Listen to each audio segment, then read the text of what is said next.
Puntaan na natin ang yung paksa ngayon, Red Lady Papaya. So, advisable na ready to plant na material na binili mo ang itatanim. Oo. Para mas Kasi, mabilis po. Mas mabilis. O sige, hawakan mo.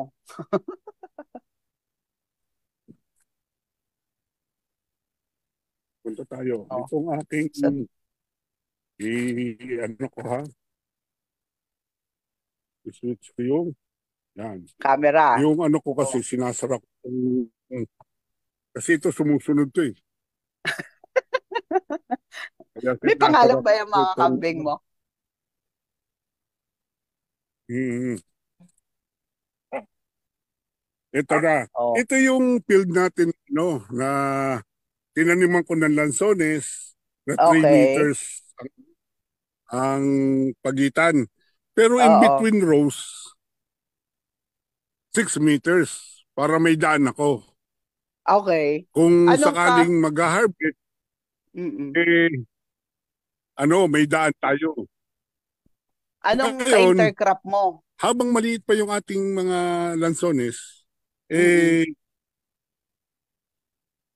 ang intercrop ko butusan. Buddha's hand. Okay.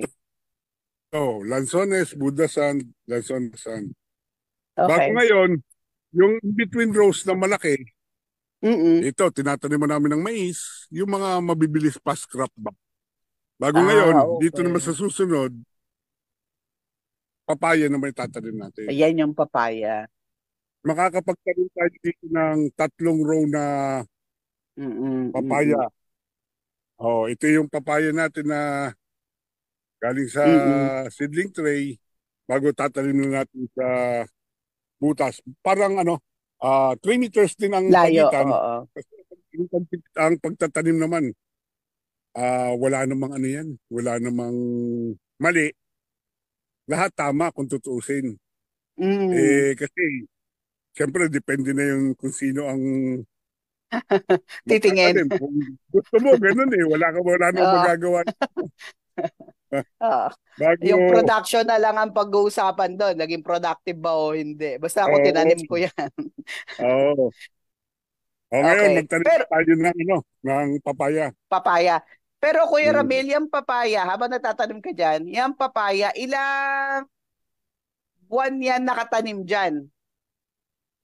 Bali, from seeds, bali, ah, ah, ah,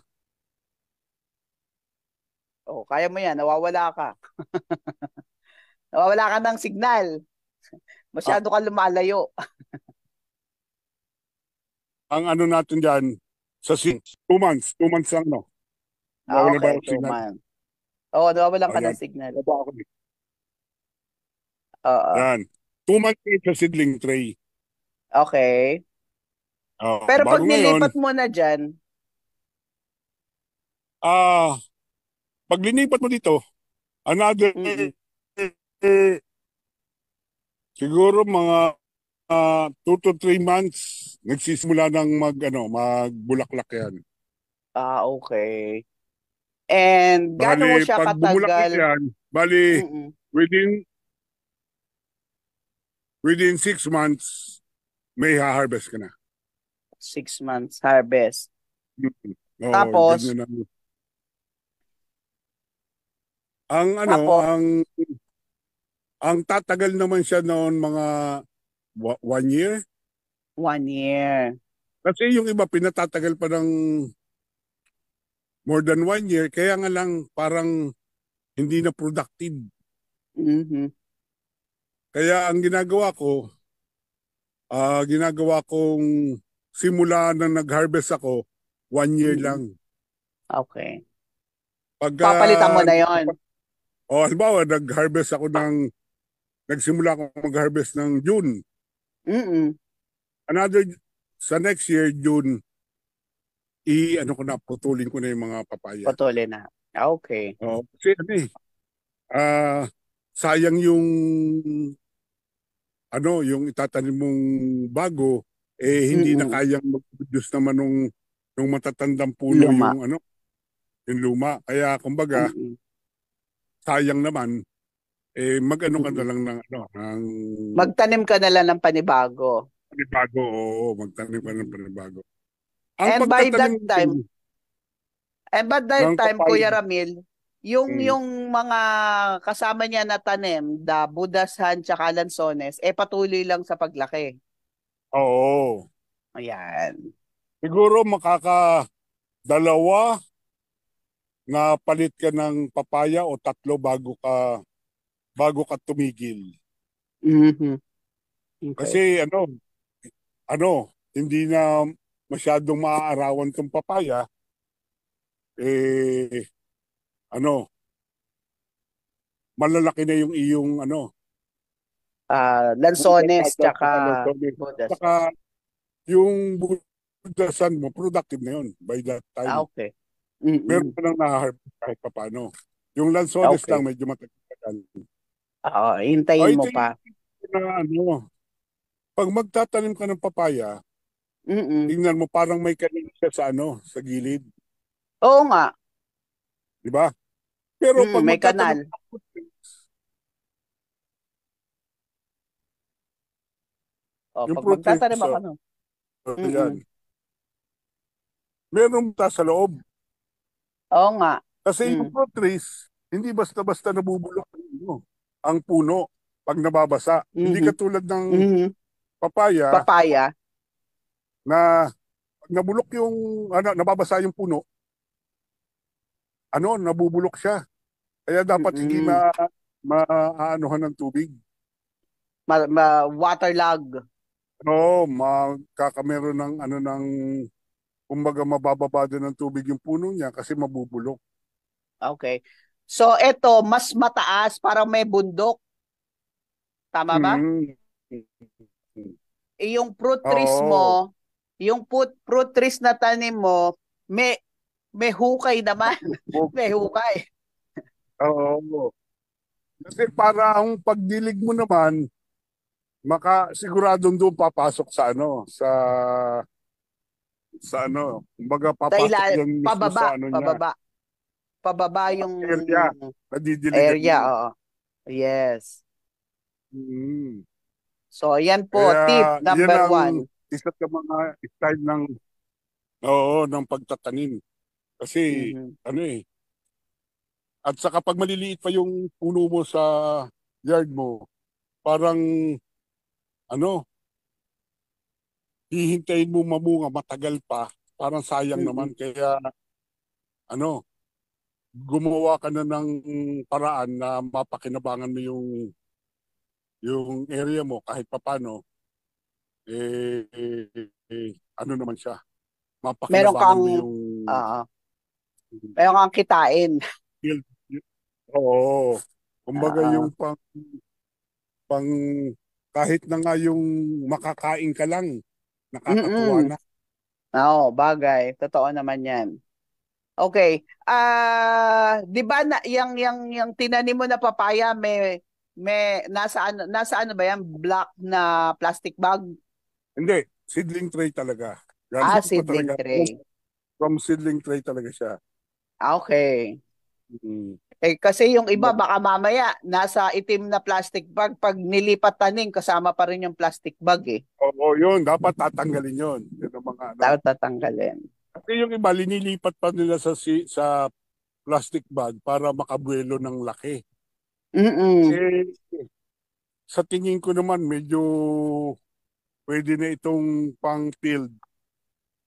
Hinardening ko ng konti Mm. para kahit papano, eh, matibay-tibay May na siya. Tingin ko mm. makaka-survive na siya. Survive. Kaya inaano ko na lang. Ang kalaban lang nito yung aming kambing. Itali mo yung kambing mo. Oo nga eh. Okay. Hinarangan namin ng yero, may fence siya. Yan may Oo. fence. Yung Okay. isa, ba't mo ginigiba oh. Kinikiba yung fence. Okay. Yung Pagkalipat tanim makapon. mo, pag nilipat tanim mo, dilig agad yan, Kuya Ramil? Oo, didiligan. Pero kaunti lang ang ano, ang Ang dilig. pagdilig. Oo. Kasi dito naman, umuulan, kaya pamaya pa namin didiligan to. Bago ang paglagay namin ng fertilizer, pag Mm-mm. naka ano na, pag naka at least mga 10 days, saka ako naglalagay ng fertilizer dito. Ang paglagay ng fertilizer, sa gilid na lang, doon sa kanal na lang, paikot. Mm-mm. Okay. Doon na lang sa kanal. Hindi mo na Mhm. binabaon. Hindi na. Mm-mm. Gaano kadalas ang paglalagay ng fertilizer? Ang paglagay, pag ganito, kahit na monthly, Monthly. organic fertilizer naman ang linalagay natin, kaya Mm-mm. medyo okay lang. Mhm. Okay. So marami-rami ang itatanim nyo. Bali ito, 100 yung nakaprepare namin by, Okay. baka dagdagan ko pa to kasi pag alanganin sa 2 row, dadagdagan ko. Bibili na lang ako ng Mm-mm. ilang. O Piraso kaya, pa. ah, mag-aano ko ng sinta papaya naman Sinta para papaya. para meron tayong ibang Pagpipilian. mm, Ano bang kasi kaibahan ng sinta sa Red Lady? yung sinta papaya, yan ang papaya na dinevelop natin dito sa Pilipinas Mhm. sa UPLB. Yung UPLB ang Mm-mm. nag-develop kulay yellow. Okay. Ito namang Red Lady, pangalan pa lang, red na, Lady edi pa. kulay yung loob. Ah, okay. Pula ang loob. Mm. Pero sa sarap, O, sa sarap. parehas lang para sa akin. Ah, okay. Yung una, ang sabi nila, mas malaki daw ang Red Lady. Mm-mm. Nung nagtanong naman ako, hindi naman parehas lang eh. Kasi Parehas lang. sabi nila, ang sinto papaya daw ay umaabot lang daw ng 1 to 2 kilos. Pero Mm-mm. nung nagtanong kami dito, may umaabot pa ng 4 kilos. Wow! Grabe naman sa laki. Kaya nga sabi ko, mas prepare ko nga yung yung maliit para Mm. ano, solo pack, kumbaga solo. Yung pag biniyak mo yung isa, Sala pa. ma Sa'yo na lahat mauubos yon. yun. Oo. Ah, ah. Mm-mm. Tsaka hindi. Eh, Alam mo naman ang hirap ng buhay ngayon, Kuya Ramil. mm, Mahirap ang buhay. So, kapag mas malaki yung presyo. Eh, limited ang oo. budget ni mama. Oh. Kaya dapat doon Mahirap ka lang mag, sa medium size. oo. Kaya Oh, di ba? inaano natin, prepare din natin yung medyo maliit-liit na bunga Mm-mm. para sa ating lahat na makakatikim lahat. Oo. Pero meron bang kaibahan ng pag-aalaga? Wala. Para sa akin, walang pagkakaiba ang pag-aalaga nila. Mm-mm. Kasi ang, parehas lang naman sila ng katawan, parehas din lang ano lang, bunga lang talaga Magkaiba. pagkakaiba nila, yung kulay lang. Mm-mm. Yung lasa nga, Kulay. Pareho. parang parehas din lang. Ako nga, prepare ko minsan yung yellow. Ah, okay. At saka may napapansin ako noong nagtanim pa ako nito noon, na Mm. ang lasa niya, eh, nag-aano siya, nag-aano sa dami ng fertilizer mo, lalo na pag synthetic Naka. fertilizer mo, ang Mhm. linagay mo. Ang nangyayari, para bang naglalasang gamot. Ah, okay. Kumpara Yun sa ang, organic. oo, hindi katulad ng organic na talagang, yun, kung ano na yung kanyang lasa, Yun na yun. Mm. Parang Okay. na-over-fertilize pa nga yung ano yung naglalasang gamot. Okay. So, ayan ang mga tips ni Kuya Ramil sa pag-aalaga ng Red Lady Papaya at ng Sinta Papaya. So, after 6 months, may aning ka na. Oo, dapat Mm-mm. may ano, yung matikman man lang na papaya after 6 months. Ah. O, pabati mo muna yung assistant mo dyan. Ang sipag-sipag eh. Oo, ito yung aking ano, ito si Kuya Edward. Ito ang Ay, aming, Kuya Edward. Katiwala dyan. ito ang pinaka farm manager. Mm-mm. Parehas kaming farm manager. Sa madaling salita, hardinero. Ordinero. Ay, Mga farm nako. manager,